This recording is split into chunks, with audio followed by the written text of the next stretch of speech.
અમદાવાદ, રાજકોટ અને સુરત સહિત દેશના અનેક એરપોર્ટ પર અફરાતફરી મચી ગઈ. અનેક ફ્લાઇટ્સ મોડી પડી, જેના કારણે મુસાફરોને એરપોર્ટ પર જ કલાકો સુધી બેસી રહેવાનો વારો આવ્યો. એરપોર્ટ પર મુસાફરોએ હંગામો કર્યો, હલ્લાબોલ કર્યો અને વિમાન કંપનીઓને નિશાને લીધી. હવે જુઓ આખરે કેમ વિમાન આજકાલ ટ્રેનથી મોડા પડી રહ્યા છે.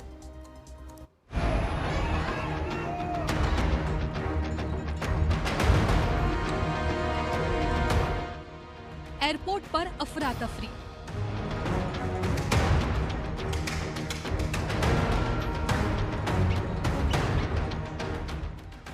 અમદાવાદ, સુરતમાં અનેક ફ્લાઇટ પડી મોડી.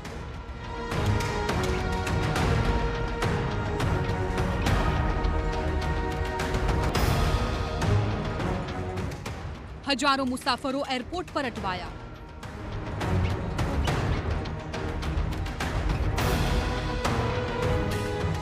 એરપોર્ટ પર ચેકિંગ સિસ્ટમ થઈ ઠપ.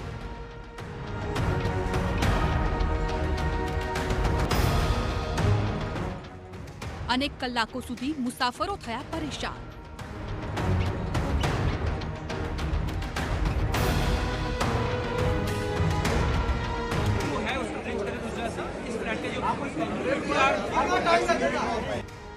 અમદાવાદ સહિત દેશભરના અનેક એરપોર્ટ પર આવી રીતે જ હજારો મુસાફરો પરેશાન થતા રહ્યા.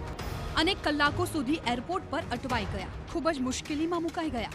દેશના અનેક એરપોર્ટ પર ચેકિંગ સિસ્ટમ ઠપ થતાં મુસાફરો પરેશાન થવાનો વારો આવ્યો. દેશના મોટાભાગના એરપોર્ટ્સ પર અનેક ફ્લાઇટ્સ મોડી પડી હતી. અમદાવાદ, સુરત સહિતના એરપોર્ટ પર પણ અસર જોવા મળી. થર્ડ પાર્ટી ચેકિંગ સિસ્ટમમાં ગરબડને કારણે ફ્લાઇટ્સ મોડી પડી રહી છે. એર ઇન્ડિયા, ઇન્ડિગો સહિતની ફ્લાઇટ્સના શેડ્યુલને અસર થયાના અહેવાલ મળી રહ્યા છે. અમદાવાદ એરપોર્ટ પર છેલ્લા 7 દિવસમાં 200થી વધુ ફ્લાઇટ પડી મોડી. અમદાવાદ એરપોર્ટથી ઉપડનારી ફ્લાઇટ થઈ લેટ. સૌથી વધુ ઇન્ડિગોની 150 ફ્લાઇટ થઈ મોડી.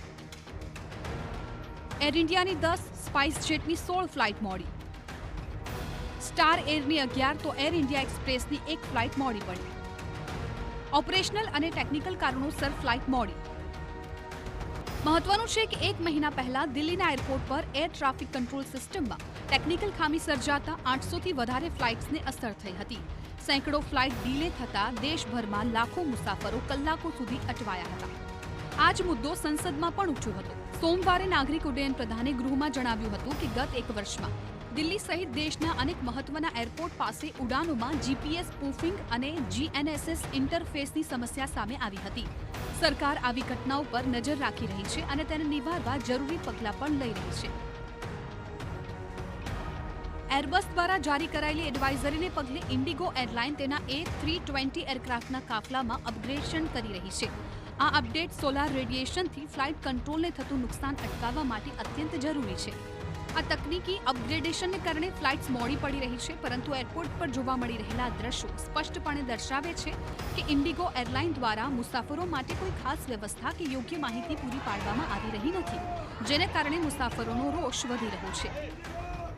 दिल्ली T1 एयरपोर्ट पे आ गया हूँ और 5:40 की फ्लाइट थी इंडिगो की दिल्ली से राजकोट. 5:40 की जो फ्लाइट थी अभी 10:05 हुई. सुबह 7 बजे बोर्डिंग हुआ. 50 या 60 लोगों को अंदर फ्लाइट के अंदर है. 7 बजे से लेकर 10 बज रहा है और 80% जो लोग हैं वो यहाँ पर खड़े हैं बाहर. એરબસ દ્વારા જારી કરાયેલી ગ્લોબલ એડવાઇઝરીને પગલે A320 એરક્રાફ્ટના કાફલામાં કરવામાં આવેલું સાવચેતીના ભાગરૂપેનું સોફ્ટવેર અપગ્રેડેશન હોવાની શક્યતા છે. આ અપડેટ સોલાર રેડિયેશનથી ફ્લાઇટ કંટ્રોલ ડેટાને નુકસાન થતું અટકાવવા માટે જરૂરી છે, પરંતુ તેના કારણે એરક્રાફ્ટના રોટેશનમાં ફેરફાર આવ્યો છે, જેના પરિણામે અનેક ફ્લાઇટ્સ નિયત સમય કરતાં મોડી પડી રહી છે.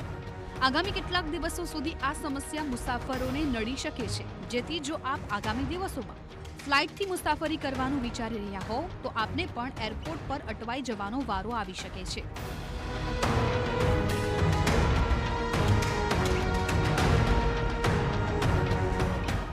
Bureau report, TV9.